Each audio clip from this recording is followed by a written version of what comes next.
¿A qué llamamos espíritus apegados a la Tierra? Como la mayoría de mis escritos, que suelo hacer artículos y libros, esta conferencia en concreto está más bien dirigida a quienes ya han estudiado lo que normalmente llamamos filosofía oculta y por tanto saben de lo que hablo cuando me refiero a los cuerpos y a los diferentes mundos que son de diferentes clases de materia y sutilidad y están compenetrados. Tal y como hemos podido comprender en muchos de mis artículos y libros que andan por Internet, el estado post-mortem sigue unas líneas generales para todas las personas que abandonan el cuerpo físico. Es decir, se abandona el cuerpo físico, se recopila la película de la vida pasada para llevárnoslas al mundo del deseo gracias al cuerpo etérico. Abandonamos el cuerpo etérico, después tomamos la imagen del cuerpo físico, pero en la materia del cuerpo de deseos, o sea, en el mundo de deseos, que es en el que estaremos unos años, primero en el purgatorio y después en el cielo. Y por último, abandonaremos también el cuerpo de deseos para llevarnos la esencia o quinta esencia de las experiencias de la vida, para que formen parte de ese cuerpo-alma que estamos creando, o de esas tres almas, tal y como enseña la Fraternidad Rosacruz de Masgendel, que así, resumiéndolo, representaría esa conciencia que nos habla y nos advierte cuando hacemos mal. Pues bien, en el caso de estos seres, estas almas que están apegados a la tierra, no ocurre exactamente así, porque estos están más tiempo del debido en las regiones inferiores del mundo del deseo, o sea, en las últimas divisiones o subplanos que normalmente se conocen como purgatorio, unas regiones que se entremezclan con las regiones superiores etéreas del mundo físico. Dentro de este grupo de almas apegadas a la tierra se podrían hacer algunas divisiones, porque el motivo por el que lo hacen no es el mismo para todos, claro.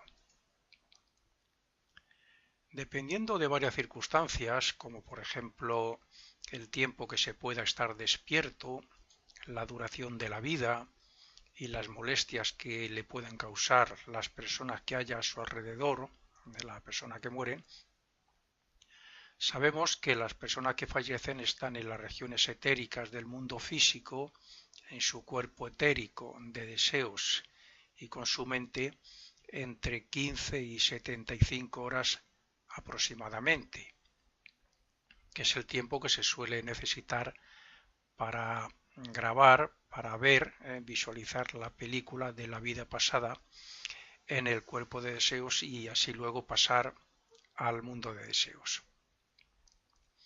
Bien, hay personas que por determinados intereses materiales, por vicios dominantes, pasiones, etcétera, se quedan durante un espacio de tiempo en estas regiones etéricas y este puede ir desde unos meses pues hasta varias decenas de años. Recordemos que la región inferior del purgatorio es donde se purgan las peores maldades y que los mundos se compenetran mutuamente porque cuanto más elevada sea su vibración, más sutil es su materia. Y por eso las regiones inferiores del mundo de deseos, lo que decíamos era el purgatorio, se mezcla con las superiores de las etéricas del mundo físico. Así es que esas almas errantes que tan atraídas se sienten por lo terrenal se encuentran en el purgatorio, pero a la misma vez también se encuentran en las regiones etéricas superiores a la materia física, del mundo físico, gracias a su cuerpo etérico que no han abandonado totalmente. Cuando una persona ha sido verdaderamente malvada, cuando se ven dominadas por el vicio, cuando disfrutan haciendo sufrir, cuando se mete y se pierde en el mundo del espiritismo, como si algunos se meten y no saben salir, cuando una persona es inmoral y cuando se degenera hasta el punto de que en su vida pasada casi no ha habido expresión de su alma, entonces no se produce la separación del cuerpo etérico y al contrario, este se ha endurecido y se ha amalgamado tanto con el cuerpo de deseos precisamente por toda esa maldad que le retiene en lo más bajo del mundo de deseos y de los sentimientos, en el purgatorio, que para algunos, los más malvados por decirlo así, los que más daño han causado, etcétera, ese purgatorio se puede convertir fácilmente en el infierno ese que algunas religiones o personas dicen que están donde se sufre tanto. Esta unión y compenetración del cuerpo etérico y de deseos es llamado en el lenguaje Rosacruz el cuerpo del pecado, pero hay quien le llama simplemente demonio. Hemos dicho que el cuerpo etérico puede estar vivo, o sea, habitado por el hombre que acaba de morir durante varios días, pero cuando se ha llevado una vida depravada y negativa, como se ha dicho, este cuerpo se cristaliza y fortalece hasta el punto de aferrarse a la vida y mantenerse en las partículas etéreas de los cuerpos vitales de los humanos. Esto es así hasta el punto de que estos seres son asiduos de los lugares donde asista gente similar a ellos para absorber los vapores del estómago como si fueran vampiros de los éteres que mantienen vivo a los cuerpos. La materia, entre comillas, más densa que utilizan en su cuerpo etérico son los dos éteres inferiores de los 4 que componen el cuerpo etérico, pero a veces incluso utilizan las partículas de la atmósfera donde están, donde se mueven y consiguen hacerse incluso visibles. Generalmente, tarde o temprano, llega el momento en que ese ser abandona ese cuerpo del pecado que él mismo ha creado, pero mientras tanto, ese ser malvado nosotros mucho más cerca de lo que imaginamos, puesto que la materia etérica y de deseos compenetran la materia física de nuestro mundo y por lo tanto de nuestros cuerpos.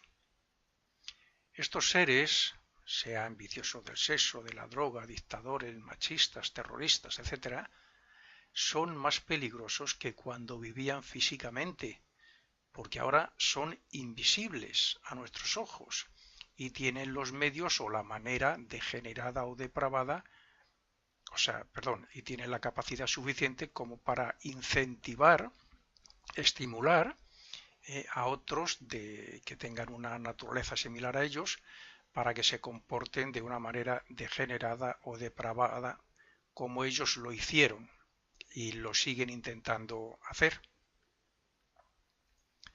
Según estudios, algunos pocos estudios de verdaderos clarividentes, estos seres son causantes de accidentes, asesinatos, violaciones y otros hechos similares, actuando así tranquilamente porque saben que la ley no les puede hacer nada y alegrándose enormemente cada vez que consiguen lo que desean. La manera de influir a otros de similar naturaleza que ellos puede ser muy variada, desde por ejemplo la ouija hasta la droga, pasando por la escritura automática y el alcohol. Alcohólicos sufren el delirium tremens y pueden ver lo más bajo que hay en el mundo del deseo, y algo parecido ocurre con las drogas. La ouija, la escritura automática, también es un medio de conectar, aunque normalmente no se ve con quién se está contactando, pero ellos sí aprovechan la voluntad del ser humano de contactar. Al menos mi experiencia así me lo dice. Y digo experiencia porque en una época estuve en contacto con un grupo que se dedicaba a ello y intervine y fui testigo varias veces de ciertas cosas. También hay que decir que solo abandonan a su víctima una vez que se hacen dueño de su voluntad, abandonan a su víctima que manipulan cuando ésta se ve impedida para actuar. Esta podría ser la razón o una de las razones principales por las que hay que abolir la pena de muerte. El condenado a muerte es más libre que antes. Ahora, como es lógico, cabría preguntarse ¿cuántas de las personas que toman un arma y asesinan a un grupo de personas sin razón aparente no ha podido estar influenciada por algún demonio de esta clase? Como ya mencioné en algún otro artículo y como ya he dicho sobre los contactos con los fallecidos en el más allá, quien practica el espiritismo, como la Ouija o la escritura automática, se arriesga a encontrar seres como estos, otros menos malos y otros, entre comillas, diríamos buenos. Verdaderamente buenos también se puede encontrar, pero muy pocas veces. Estos seres apegados a la Tierra pueden producir los efectos llamados poltergeist e incluso aparecerse a los presentes y hacer otras muchas cosas gracias a la fortaleza y a la densidad de su cuerpo etérico. Por otro lado, según algunos estudios de clarividentes y según mi experiencia, como he dicho, también se hacen pasar por maestros espirituales cuando los que están haciendo espiritismo buscan el desarrollo espiritual. Yo, en una de mis experiencias, contactamos con un ser que a mi juicio era una buena persona, quizás algo incluso superior, que nos enseñó o nos explicó bastantes cosas positivas para dirigirnos hacia el sendero de perfección y nos advirtió de que no nos fiéramos de nadie. Bien, continuamos. Lo que ocurre es que no se tarda mucho tiempo en comprobar que no son tales maestros. Me estoy refiriendo a esos falsos maestros que se presentan cuando los que hacen la Ouija, por ejemplo, desean contactar con un maestro. Pero si se les dice que no se quieren nada con ellos, hacen incluso como que se enfadan una vez que toman ya confianza con el grupo que juega y amenazan también con abandonar u otros hechos similares que, bueno, pues no vendría a cuento recordar por mi parte. Como se puede ver y como he repetido muchas veces, nunca se debería introducir nadie en el mundo del espiritismo ni de la mediumnidad, porque se puede haber engañado, obsesionado, manipulado, etcétera, etcétera, etcétera. A lo que habría que añadir, en muchos casos, la pérdida de la felicidad. Es evidente que cuanto más atrás en la historia, más casos se podrían encontrar sobre estos cuerpos del pecado o demonios, puesto que el hombre estaba más atrasado y era más partidario de la guerra y de la venganza. Pero bueno, todavía hoy se pueden dar muchos casos de estos.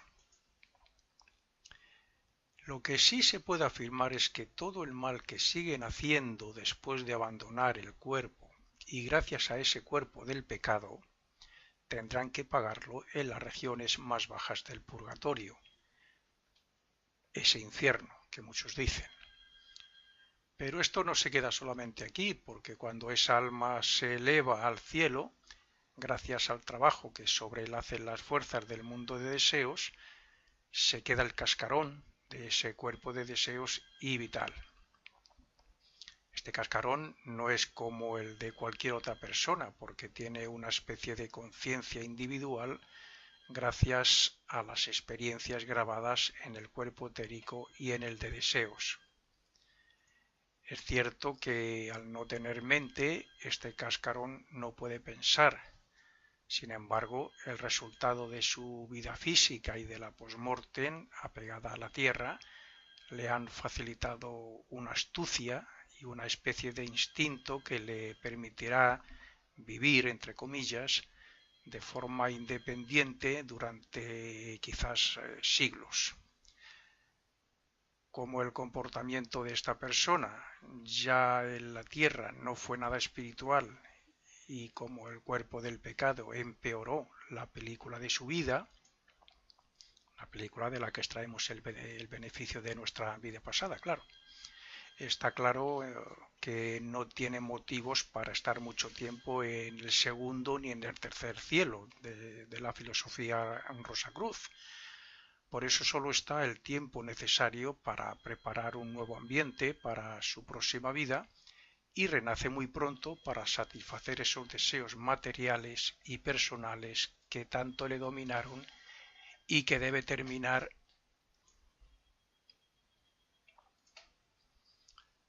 Como enseña la filosofía oculta, cuando un ego desciende para renacer otra vez en el cuerpo físico, atrae la parte kármica que se relaciona con su vida anterior y sus deudas con la humanidad. Por tanto, el cuerpo del pecado se une al ego en su nueva personalidad para hacer frente a su destino. Hay casos en que ese cuerpo del pecado, apegado a la nueva personalidad, ha sido ocupado por un elemental, y eso hace que esa persona sea bastante diferente. Otras veces los elementales ocupan el cuerpo del pecado y se valen de él para contactar con los médiums, llegando a ocurrir, en algunos casos, que cuando el médium muere, le expulsan de sus cuerpos y los utilizan ellos, valiéndose de las experiencias grabadas en los mismos. Esto, como es lógico, retrasa muchísimo el progreso de ese ego o alma. Es muy posible que todos conozcamos a alguien cuya voluntad sea débil y que además esté muy centrada en la vida física y en el materialismo. Estas personas que son casi autómatas y que ejercen poco la razón, la voluntad, la originalidad, etcétera, son las más fáciles de dominar en determinadas circunstancias, como por ejemplo ese caso de la Ouija. Y sobre todo, bueno, pues por esos cuerpos del pecado y por los elementales que he mencionado que también intervienen en estos casos. Pero esto no son los únicos espíritus apegados a la Tierra, hay otros muchos, aunque no son un peligro tan notable como los que acabamos de hablar de ellos. Las personas que se han suicidado son uno de los que pululan entre nosotros, como lo hacen el drogadicto, el alcohólico, el fumador o el que deja riquezas que a nadie ha querido dar por su egoísmo. El caso del suicida se diferencia principalmente en un hecho del resto de los ejemplos, y es que éste ha adelantado el momento de su muerte. Nuestro cuerpo, claro, lo ha adelantado voluntariamente. Nuestro cuerpo físico se construye según el molde etérico que los ángeles del destino depositan en el útero de la madre, y este le construyen basándose en la vibración del arquetipo que crea las jerarquías superiores en el segundo cielo, en el mundo del pensamiento.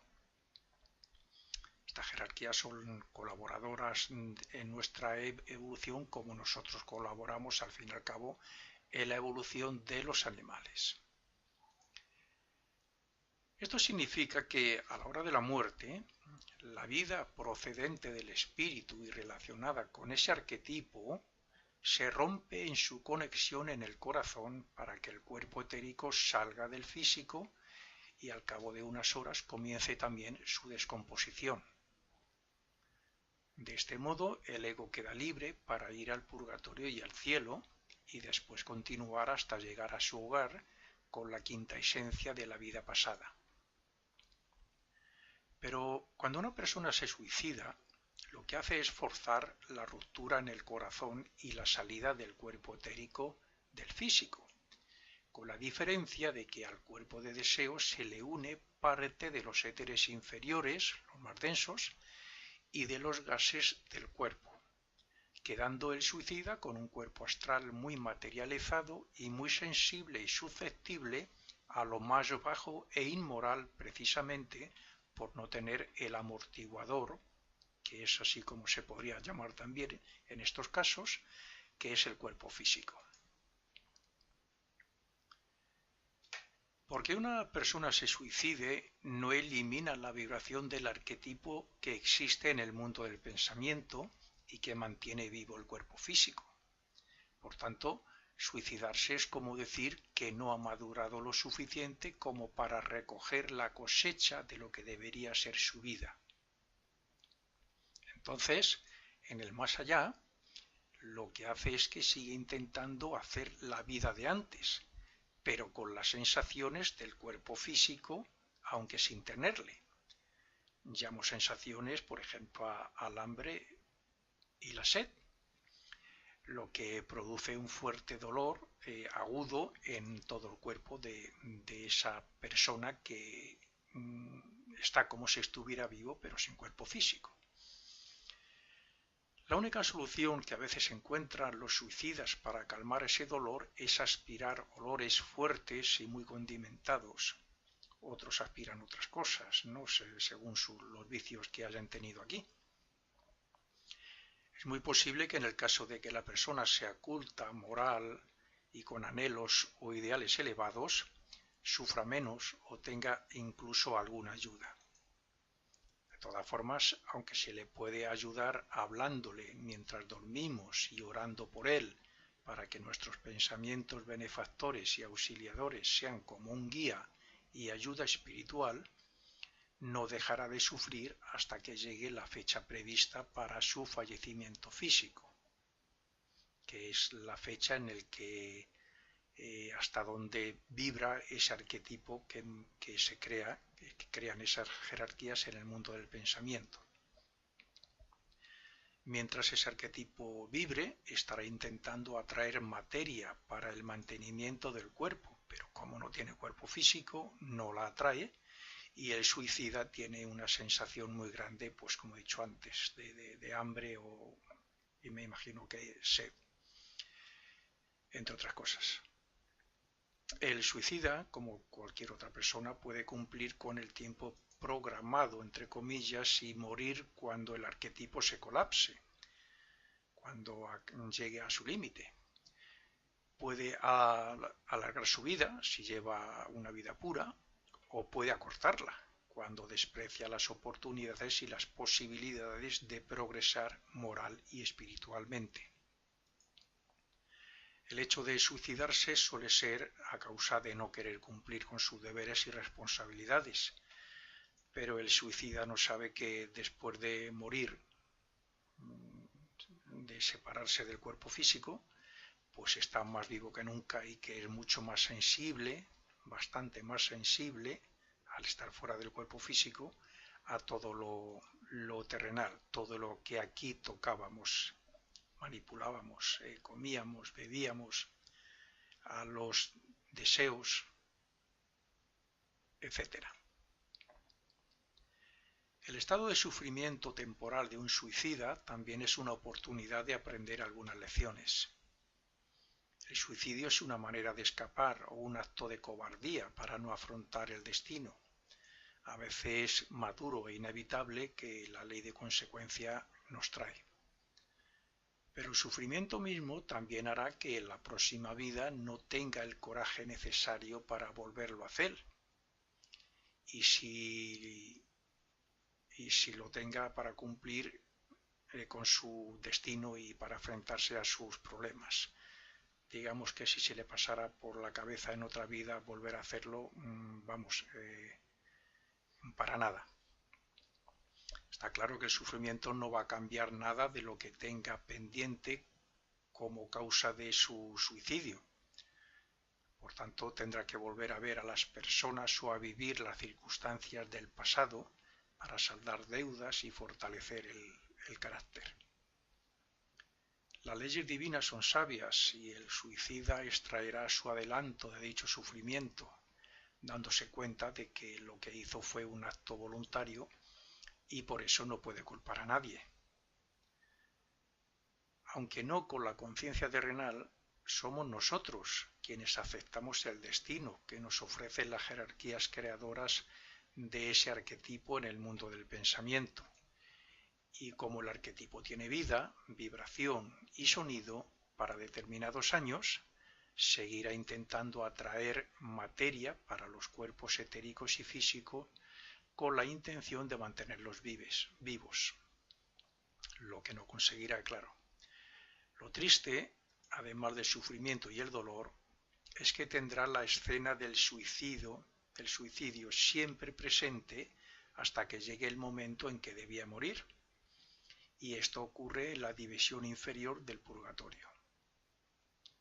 La única ventaja que se puede obtener es que durante esa estancia tendrá tiempo suficiente para estudiar y razonar profundamente los motivos del suicidio y así fortalecer su carácter y su voluntad.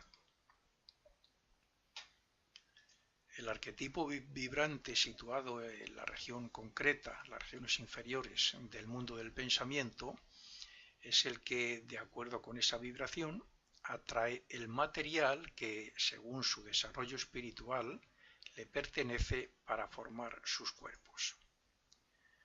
Pero como cada cuerpo también tiene un átomo simiente que emite una vibración, como un diapasón, de acuerdo al arquetipo, resulta que el átomo simiente del cuerpo físico del suicida sigue vibrando con la intención de atraer materia, y así lo seguirá haciendo hasta que cesen dichas vibraciones del arquetipo.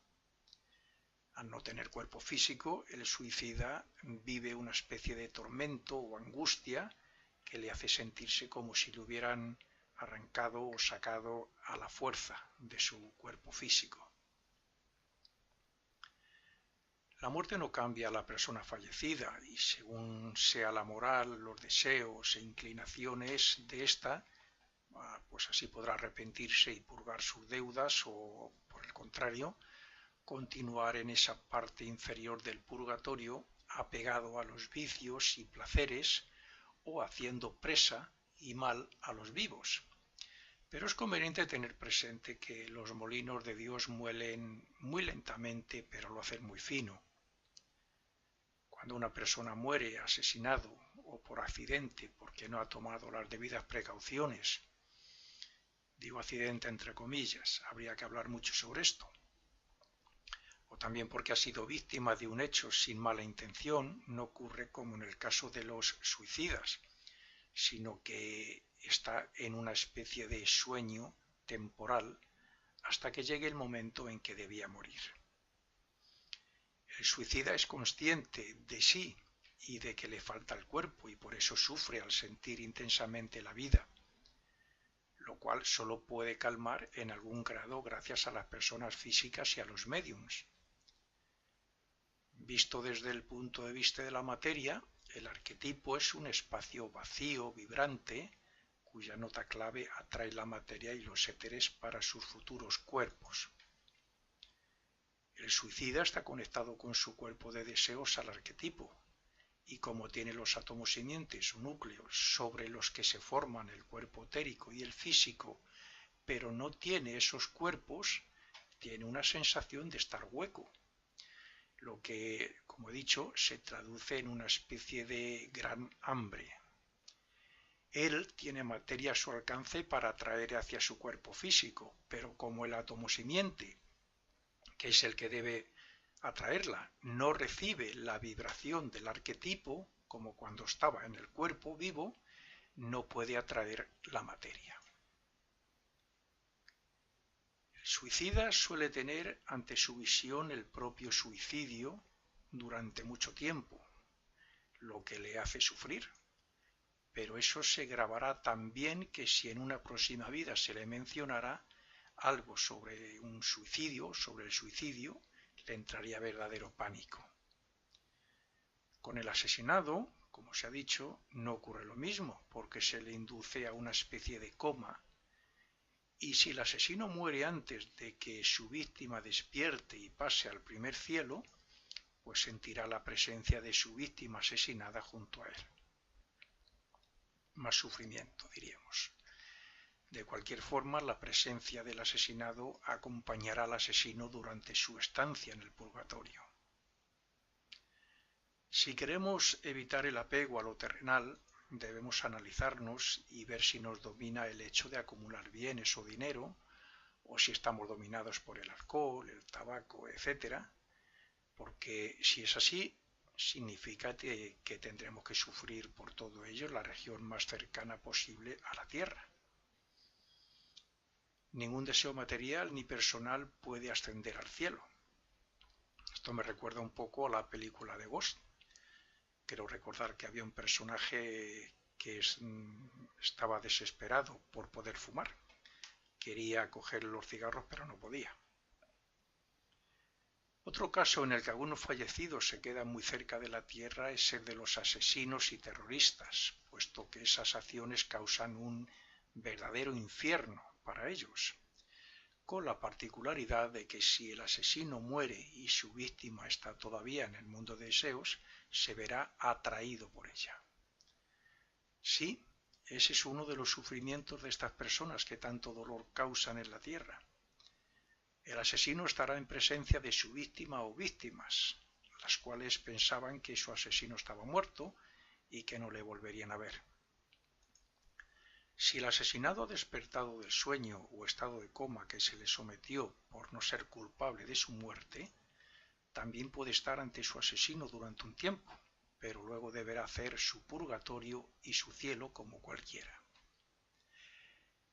Es muy posible que un asesino no sea asesinado en otra vida como efecto, no siempre es así, pero sí es muy fácil que muera en algún accidente, entre comillas, para que tome nota en su conciencia de lo que es verse privado de su cuerpo físico que tanto necesita para evolucionar en este mundo. En el caso de que el asesinado haya ascendido al cielo, el asesino permanecerá junto al cascarón, o sea, junto al cuerpo de deseos abandonado, también hasta terminar padeciendo, entre otras cosas, todo el sufrimiento que él causó a familiares y amigos del asesinado. Como es evidente, incluso para los vivos, al asesinado le programarán, entre comillas, una vida donde se le compensarán las pérdidas sufridas por su asesino. En las regiones inferiores del mundo de deseos domina la fuerza de repulsión, que es la encargada de desintegrar las formas negativas. Estamos hablando de deseos, sentimientos, pasiones, vicios, etc. Deseos. Y las de la más baja vibración en general. Aunque la fuerza de atracción domina en las regiones superiores, donde está el cielo, también actúa en parte en las inferiores, en el purgatorio, con la intención de atraer para que las formas crezcan, siempre dentro de un equilibrio, claro. Esto significa que si la ley de atracción actuara plenamente en esas regiones inferiores o purgatoriales, atraería mucho mal, que a su vez tendría que eliminar la ley de repulsión para que no reinara el mal. Así es que cuando un ser llega a la primera región con sus vicios y maldades que le atan a la tierra, vicios o maldades que llevan en forma de deseos, sentimientos, en su película que nos llevamos del átomo semiente, pues bien, entonces debe purgar o eliminar de sí mismo todo ese mal y todos esos deseos y vicios, porque si no lo hace, pues no podrá elevarse al cielo, como es lógico. El sufrimiento trata precisamente de que cuando se sufre el mal que se ha hecho otro, como si lo sintiera él mismo, como se suele decir en sus propias carnes, entonces es cuando se desprende de esa vibración baja, la ley de repulsión hace que se deshaga. El equilibrio se mantiene cuando dos maldades se destruyen mutuamente. Por ejemplo, una maldad atraída y otra que está en fase de repulsión se enfrentan por ser similares pero no idénticas en su naturaleza. O sea, es una lucha y ahí intervienen estas dos leyes. Pero en el caso de las personas que mueren dominadas por vicios, con pasiones por ciertas personas o cosas en la tierra, etc., sufren porque la ley de repulsión extrae el mal del cuerpo de deseos del fallecido cada vez que éste desea apasionadamente algo y no lo puede obtener. Ese sufrimiento es el que hace que se desprenda y que lo supere. Es cierto que los que tienen un vicio por algo para consumir pueden crearlo en el mundo de deseos, con la materia de deseos, pero ese producto nunca produce los mismos efectos que cuando lo consumían físicamente. Esto también me recuerda a otra película, creo que era Más allá de los sueños, de Robin Williams. El mundo del deseo lo han puesto en esa película también con esa materia, con esos bellísimos colores y otros muchos que no se ven, y una materia muy maleable que se puede crear cualquier cosa con ella, cualquier cosa que los habitantes de ese mundo quieran. Así, por ejemplo, el borracho creará alcohol etérico con cierta densidad, pero no le emborrachará nunca. El fumador intentará coger colillas físicas, pero no podrá. Y tanto unos como otros solo se pueden consolar asistiendo a lugares donde se fume y se beba, pues con la intención de aspirar la atmósfera del local e incluso, como he dicho, los gases de los estómagos de la gente que hay allí. Los recién muertos que van al purgatorio están vestidos con su cuerpo de deseos, o sea, con materia de los vicios, pasiones, maldades, etcétera, que han creado, y también con los éteres físicos y gases del mundo físico. Estamos hablando de lo que están apegados aquí. Esta materia es la más grosera y se encuentra en la capa más externa del cuerpo de deseos, porque es la primera que debe ser eliminada por medio del sufrimiento hasta que el fallecido comprenda que esos deseos groseros no caben en esas regiones y que la ley de repulsión tiene que arrancárselo para que la atracción que gobierna en el cielo haga su función. Esto lo hacemos todos cuando dejamos el cuerpo físico, pero en los que están apegados a la tierra lo notan más y sufren más.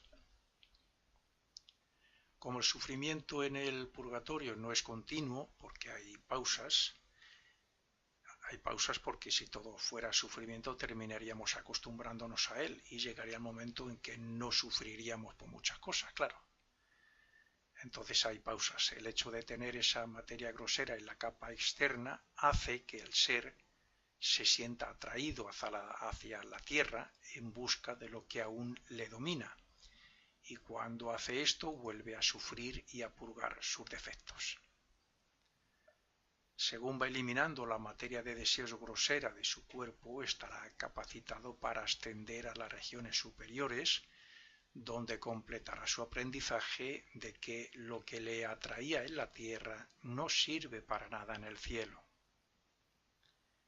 El hombre no puede ascender al primer cielo mientras no esté arrepentido del mal que ha causado, mientras no tome conciencia de ese mal y mientras le quede algo de materia que esté en sintonía con las regiones inferiores llamadas purgatorio y, como he dicho, a veces infierno. Los espíritus que están apegados a la tierra los siguen estando allí porque el cuerpo de deseos, que no tiene sentidos físicos, tiene unos órganos de sensaciones sutiles pero poderosos que les permiten ver y oír con cada uno de sus átomos. Digamos que ven y oyen, entre comillas, con todo su cuerpo de deseos. Dense cuenta que los deseos, pasiones y demás emociones negativas que llevan al hombre a crear un vicio que le llega a dominar no pertenecen al cuerpo físico, sino al cuerpo de deseos.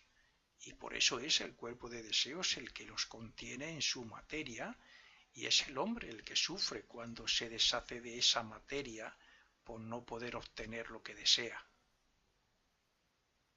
Vemos así cómo ningún drogadicto, malvado o alcohólico puede ascender al cielo, y cómo no hay un Dios castigador y creador de purgatorios ni de infiernos.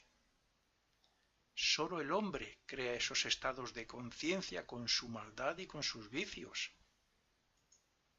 Esto es tan simple de entender como que el mundo muy dominado, por ejemplo, por el sexo, que desea satisfacer su pasión, me refiero a una persona que esté muy dominada por el sexo y que desea satisfacer su pasión de la forma que sea, pues por supuesto en ese estado allí más sufrirá, porque no tiene cuerpo físico, pero sí está el deseo en él. Mientras que el fumador, que cuando murió ya casi no fumaba y controlaba en parte su vicio, en ese caso, pues apenas sufrirá porque superará el deseo rápidamente. Esta clase de apegados a la tierra lo tienen más fácil que el suicida o el asesinado, porque cuanto antes se den cuenta del mal que se están haciendo y el karma que se están creando para la próxima vida, pues antes dejarán el lastre del mal que les aprisiona en esas regiones. No quiero entrar en otros aspectos y entidades que se pueden ver relacionadas con un alcohólico o un vicioso de cualquier cosa, porque sería muy largo de explicar. Pues en el mundo de deseo hay muchas clases de entidades y algunas de ellas pueden hacer de tentador ante cualquier debilidad del hombre. ¿Cuánto mal nos evitaríamos si fuéramos conscientes, por medio de la observación de nuestros propios cuerpos de deseos y de nuestra mente, de cómo sentimos y pensamos en cada aquí y en cada hora? Siempre tenemos la voluntad y el libre albedrío para imponerlos sobre los deseos y sobre los hechos terrenales e inclinarnos sobre lo positivo y espiritual en vez de sobre lo negativo y sobre la maldad. Tan solo necesitamos observarnos y decidir. La ignorancia y la falta de razonamiento llevan al pecador al purgatorio, pero la inteligencia y la razón le hacen discernir y comprender lo que es verdaderamente útil para el alma y lo que no.